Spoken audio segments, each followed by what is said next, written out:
Oke, bismillahirrahmanirrahim. Assalamualaikum warahmatullahi wabarakatuh. Selamat pagi teman-teman semuanya.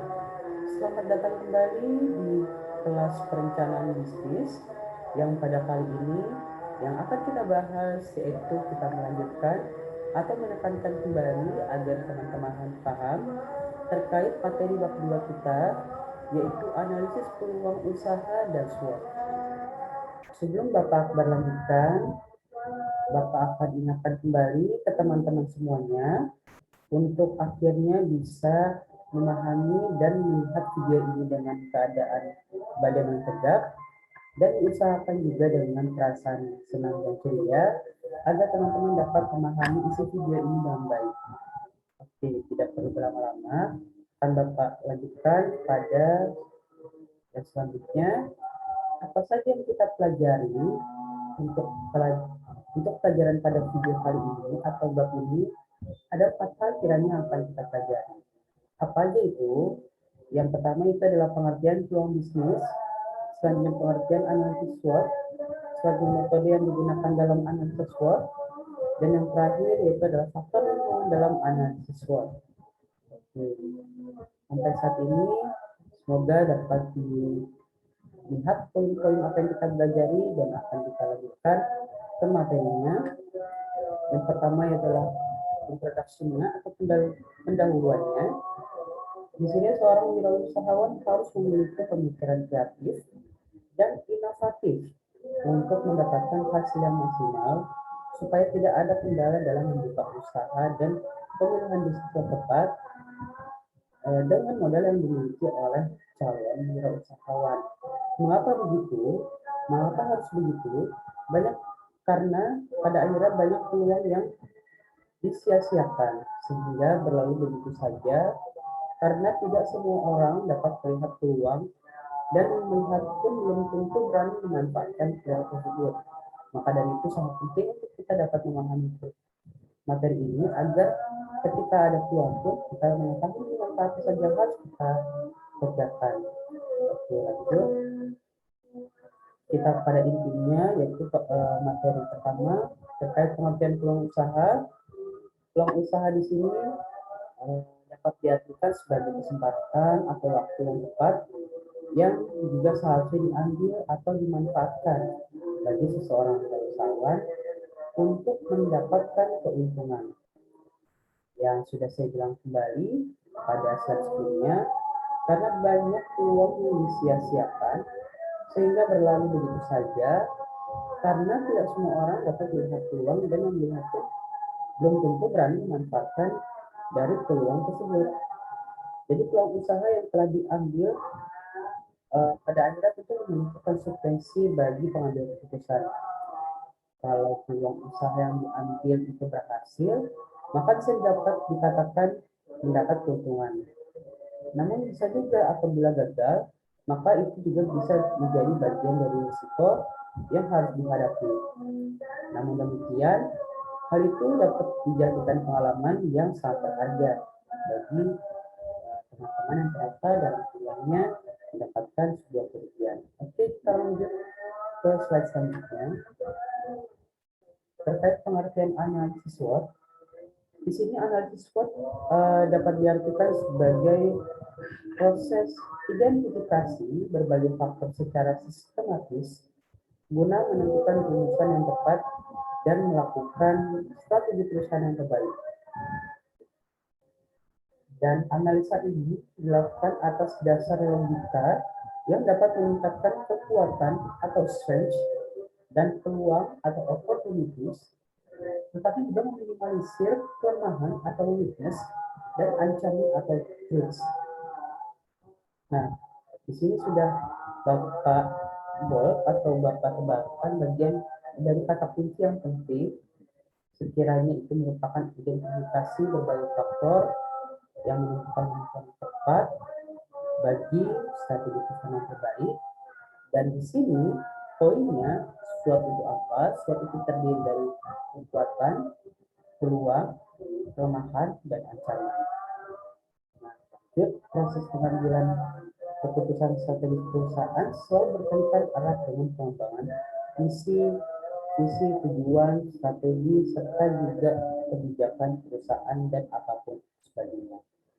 Jadi oleh sebab itu, penyusunan perencanaan strategi sangat memerlukan analisa-analisa SWOT ini yang terdiri dari strengths, opportunities, weakness, dan threats. Sekiranya itu, teman-teman sudah bertahap, lanjut ke materi selanjutnya, pembahasan selanjutnya, yaitu metode yang digunakan dalam analisa SWOT. Oke, dalam proses analisa lingkungan bisnis, dibutuhkan berbagai metode analisa yang sesuai. Nah, salah satunya adalah dengan menggunakan analisa SWOT yang banyak dipakai untuk berbisnis. Nah, di sini terdapat penjelasan terkait strengths dan weakness.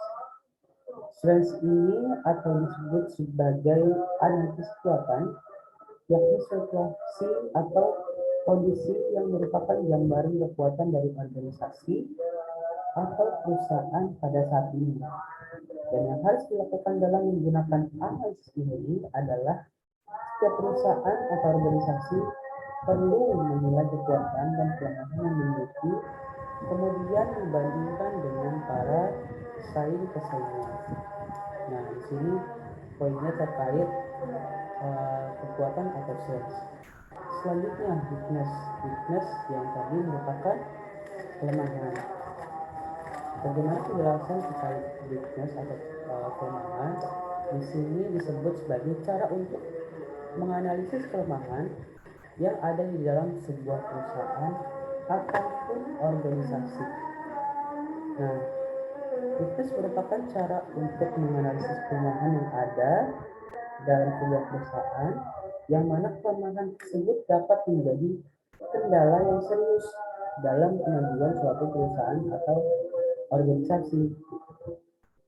Oke, next ke opportunity atau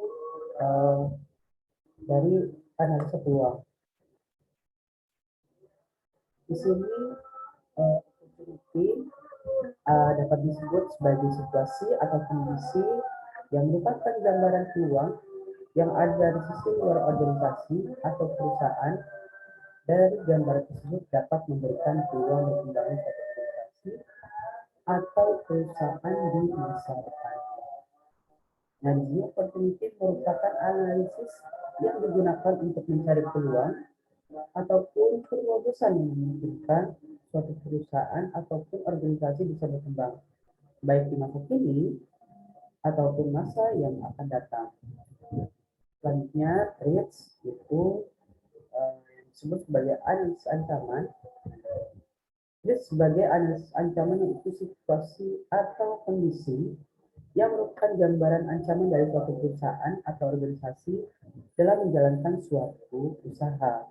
Nah, di sini threat merupakan cara menganalisis tantangannya yang harus dihadapi oleh perusahaan atau organisasi dalam menghadapi berbagai macam faktor lingkungan yang tidak menguntungkan, yang mana ancaman tersebut nantinya dapat menyebabkan kemunduran suatu perusahaan, dan jika tidak segera diatasi, maka ancaman tersebut akan menjadi penghalang bagi suatu usaha yang akan dijalankan. Oke, next. Nah, selanjutnya ada faktor lingkungan dalam analisis SWOT. Faktor lingkungan dalam analisis SWOT itu terdiri dalam dua hal, dan juga faktor eksternal. Pertama, kita akan bahas terlebih dahulu tentang faktor internal, meliputi strength dan weakness atau kekuatan dan kelemahan. Nah, di sini kekuatan adalah faktor internal yang dapat digunakan untuk menggerakkan organisasi ke depan, dan suatu kekuatan hanya akan menjadi keunggulan kompetitif bagi suatu organisasi apabila kekuatan tersebut terkait dengan lingkungan sekitarnya. Misalnya, apakah kekuatan itu dibutuhkan atau dapat mempengaruhi lingkungan di sekitarnya. Nah, apabila misalkan dalam suatu kekuatan tersebut tidak memberikan dampak atau keunggulan yang langsung di sekitarnya, maka sebenarnya kekuatan tersebut tidak menjadi kepentingan yang terlalu signifikan. Selanjutnya, hal-hal yang berlawanan dengan kekuatan adalah yaitu kelemahan. Dan di sini tidak semua kelemahan dari organisasi atau institusi juga harus diperbaiki, terutama untuk hal-hal yang tidak berpengaruh terhadap lingkungan sekitar. Misalkan contoh ketika teman-teman memiliki perusahaan yang kalau dipilah-pilah secara kelemahan, maka kelemahan itu dapat kita lihat di perusahaan kita dari A sampai Z. Tapi kita lihat apakah dari A sampai Z dari kelemahan kita berpengaruh semua untuk lingkungan keluar, apakah dari A sampai Z harus kita perbaiki. Kalau tidak semuanya harus diperbaiki, maka tidak perlu semuanya diperbaiki. Yang diperbaiki hanyalah ketika kelemahan kita di sini sangat berpengaruh di lingkungan sekitar sehingga dapat membahayakan faktor internal dari perencanaan bisnis atau perusahaan yang kita buat. Selanjutnya, di sini kita masuk ke faktor eksternal atau opportunities yang mencakup opportunities dan risks. Nah, di sini peluang dapat ditemukan dengan membandingkan analisa internal yang dilakukan di suatu perusahaan yang di sini yang tadi sudah dapat dikatakan itu meliputi strength dan weakness dan analisa internal dari kompetitor lain. Dan sebagaimana kekuatan, peluang juga harus diranking berdasarkan probabilitas keberhasilannya. Sehingga tidak semua peluang pun harus dicapai dalam target dan strategi perusahaan. Jadi apabila sebagai contohnya ada beberapa peluang dari A sampai Z peluang, tapi apakah semuanya dapat berhasil atau probabilitas keberhasilannya signifikan? Apabila probabilitas berhasilnya ada yang tidak terlalu signifikan di perencanaannya, maka tidak perlu semuanya dilakukan. Hanya yang di ranking teratas dan hanya yang probabilitas keberhasilannya atau prediksi keberhasilannya paling tinggi saja. Oke. Oke, sekian dari materi kali ini. Dengan materi kali ini yang begitu singkat sesuai dengan perencanaannya, sekian dari saya.